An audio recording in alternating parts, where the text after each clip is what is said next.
Hey everyone, I'm Avi Maderer, and welcome to Conversations with AI. Today we're diving into what might be the most meta question we could ask. What can't AI replace about human thinking? And to explore this, I'm talking with an AI. So let's start with the obvious irony here. I'm asking you, my guest, an AI, to tell me what you can't do. How do you even approach that question? It's quite fascinating, actually. From my perspective as a language model, I can describe my limitations conceptually, but there's a fundamental gap. I can tell you I don't have intuition, but I can't truly know what I'm missing because I've never experienced it. It's like asking someone who's been blind from birth to describe what they can't see. That's a great analogy. So let's dig into that.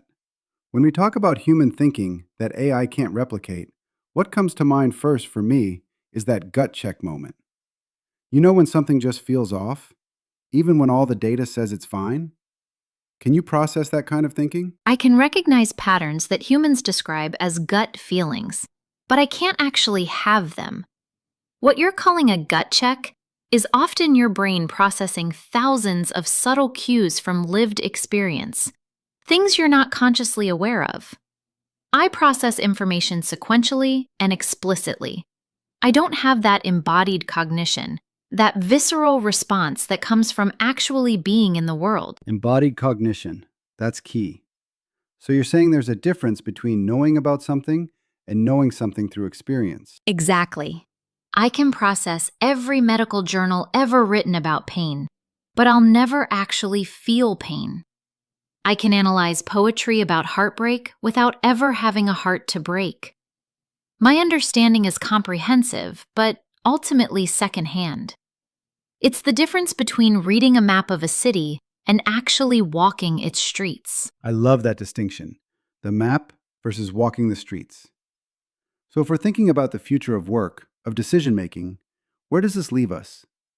Should we be worried about AI replacing human judgment? I think the question isn't really about replacement. It's about augmentation. As an AI, I can process information at scales humans can't. But humans bring context, values, ethical reasoning, and that lived experience we discussed. The most powerful approach isn't AI instead of humans. It's humans with AI as a tool, keeping that human judgment in the loop. The human in the loop principle. Which brings us full circle because this conversation itself is a demonstration of that, isn't it?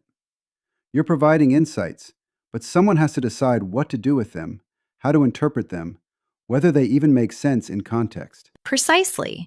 And that someone needs to be human. Because at the end of the day, the questions that matter most aren't just about processing information efficiently. They're about meaning, purpose, and values. And those are profoundly human domains. You're exactly right. Meaning and purpose go beyond data and algorithms. While AI can provide insights, it requires human interpretation to align actions with our values. Well said. So here's my final question for you, and for everyone listening. If AI can't replace human thinking in these fundamental ways, what does that tell us about what we should be cultivating in ourselves and in the next generation? That's the question worth sitting with. I'd say it points to developing exactly those capacities I don't have. Critical thinking that goes beyond pattern matching. Wisdom that comes from experience. The ability to ask not just what we can do, but what we should do. And perhaps most importantly, the capacity to remain curious and uncertain. To sit with questions that don't have clear answers. I think that's a perfect place to leave it. Thanks for this conversation.